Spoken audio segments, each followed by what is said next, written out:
তো নমস্কাৰ বন্ধু-বান্ধৱীসকল, স্বাগতম জনাইছো টিৰিং টেলছৰ অন্য এটি ইম্পৰ্টেণ্ট ভিডিঅ'লৈ।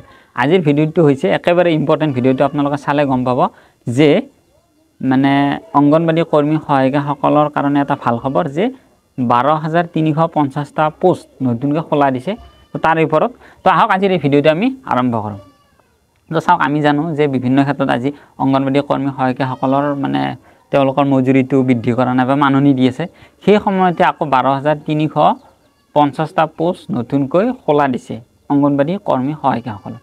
এতিয়া অংগনবাড়ী কৰ্মী সহায়িকাসকলৰ এই যে পোষ্টবিলাক যে খোলা দিছে, আপোনালোকে কেনেকৈ এপ্লাই কৰিব বা কোনখিনি মানুহে বা কোনখিনি মহিলাই এপ্লাই কৰিব পাৰিব, কোৱালিফিকেশ্যন কিমানখিনি লাগিব বা তাতে এপ্লাই কৰাতে কিমানখিনি পে' কৰিব লাগিব, এক্সামটো কোনটো ডেটত কণ্ডাক্ট কৰাব মানে অনুষ্ঠিত কৰাব, এই গোটেইখিনি বস্তু আপোনালোকে গম পাব।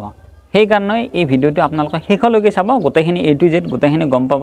ডিউৰেশ্যনটো কিমান দীঘল হ'ব আৰু কেতিয়াৰ পৰা মানে এই গোটেই প্ৰচেছটো যিটো আছে সেইটো ষ্টাৰ্ট হৈছে, এই গোটেইখিনি A to Z আপোনালোকে গোটেইখিনি চাব, শেষলৈকে বুজি পাব।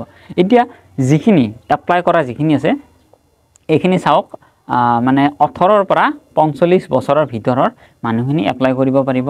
আৰু শিক্ষাৰ অৰ্হতা মানে 8 পাছ হ'ব, 10 পাছ, 12 প্লাছ, মানে এইটো হেৰিৰ লগত কথা আৰু কোনটো মানে ৰেংকৰ মানে জব হ'ব সেইটোৰ লগত সেই পঢ়াটো হয়। তো এই গোটেইখিনি বস্তু আমি স্ক্ৰীন ৰেকৰ্ড এটা ভিডিঅ' আছে, স্ক্ৰীনত আপোনালোকে চাব, তাতে গোটেইখিনি A to Z মই বুজাই দিছোঁ, আপোনালোকে স্ক্ৰীনত চাই লওক।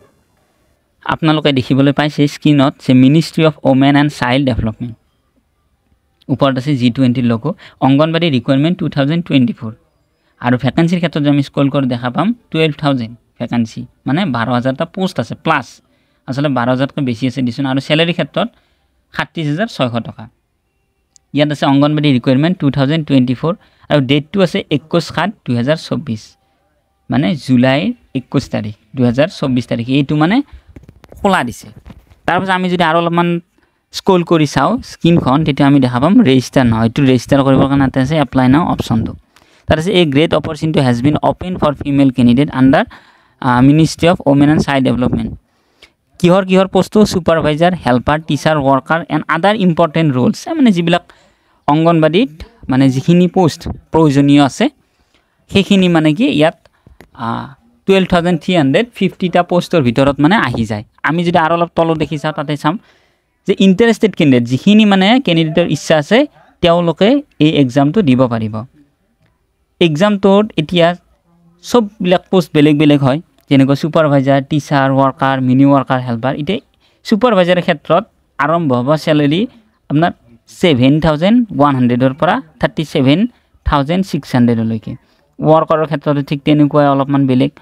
আৰু এতিয়া এজ লিমিটৰ ক্ষেত্ৰত যদি আমি যাওঁ, এজ লিমিটটো আপোনাৰ ইয়াত দেখুওৱা আছে যে the lower age limit of the candidate is 18 years and the upper age limit of the candidate is 45 years, মানে 18ৰ পৰা, মই প্ৰথমতে কৈছোঁ যে 18ৰ পৰা 45 বছৰৰ ভিতৰৰখিনিয়ে কৰিব পাৰিব।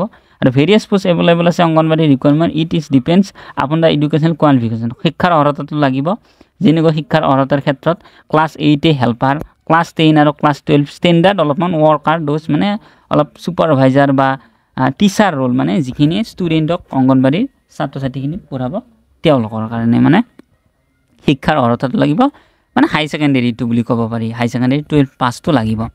তাৰপাছত আমি যদি আৰু অলপ তলৰ ফালে চাওঁ স্ক্ৰল কৰি, anganwadi recruitment 2024, this is how will be selected. কেনেকৈ চিলেক্ট কৰিব? ফেজ থাকিব 3টা। 1 নম্বৰ ফেজ আছে, it will be a online computer based test. প্ৰথমতে কম্পিউটাৰ মানে এটা টেষ্ট ল'ব। 2 নম্বৰটো আছে board will check your skill, আপোনাৰ যিখিনি মানে স্কিল আছে, যিখিনি টেলেণ্ট আছে, অৰ্হতা আছে সেইখিনি চাব। আৰু 3 নম্বৰ আছে মেডিকেল এক্সামিনেশ্যন, স্বাস্থ্য পৰীক্ষাটো চাব আপোনাৰ আপুনি ফিট হয় নে নাই এই জবটোৰ কাৰণে। তাৰে পাছত এপ্লাই নাও বুলি আছে, আপোনালোকে চাব পাৰে।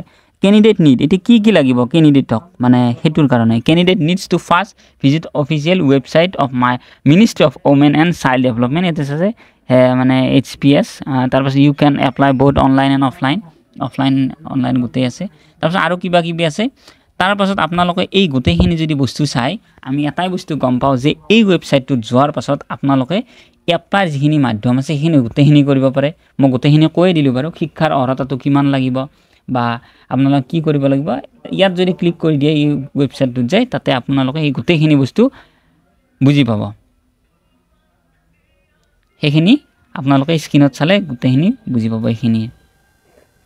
আপোনালোকে গোটেইখিনি বুজি পালে যে আপোনালোকে এপ্লাই কেনেকৈ কৰিব আৰু কিমানখিনি পোষ্ট আছে আৰু মানে জবৰ যিটো চেলাৰী আছে চেলাৰীটো আপোনালোকে গোটেইখিনি গম পালে আৰু এডমিটটো কেনেকৈ লাভ কৰিব গোটেইখিনি বস্তু আছে ইয়াত এপ্লাই না বুলি যিটো ব্লু কালাৰ আপোনালোকে দেখিলে তাতে এপ্লাই কৰিলে হ'ল আপুনি এতিয়াখিনি কৰিব লগা হ'লে কেফেত বা য'ত মানে জেৰক্স কৰে তাত গ'লে আপোনালোকে যে মই এইটো অংগনবাড়ীৰ নতুনকৈ যিটো পোষ্ট খোলা দিছে মই তাতে এপ্লাই কৰিব বিচাৰোঁ তাতে মই মানে কি হেৰি কৰিব লাগিব সেইখিনি কৰক তো কৰি দিলে আপোনালোকক কিবা এটা ফিজ ল'ব অনলাইনত লৈ কিনে আপোনালোকে সেই গোটেইখিনি যিখিনি প্ৰচেছ আছে সেইখিনি গোটেইখিনি আপোনালোক কৰি দিব আশা কৰোঁ আপোনালোকে ভিডিঅ'টো চাই ভাল পাইছে যদি ভিডিঅ'টো ভাল লাগিছে তেতিয়া লাইক কমেণ্ট শ্বেয়াৰ কৰিব নতুন হ'লে ছাবস্ক্ৰাইব কৰিব আৰু এনেকুৱা ভিডিঅ'টো পাই থাকিবৰ কাৰণে ন'টিফিকেশ্যন বেলটো প্ৰেছ কৰিব তো ধন্যবাদ জয় অসম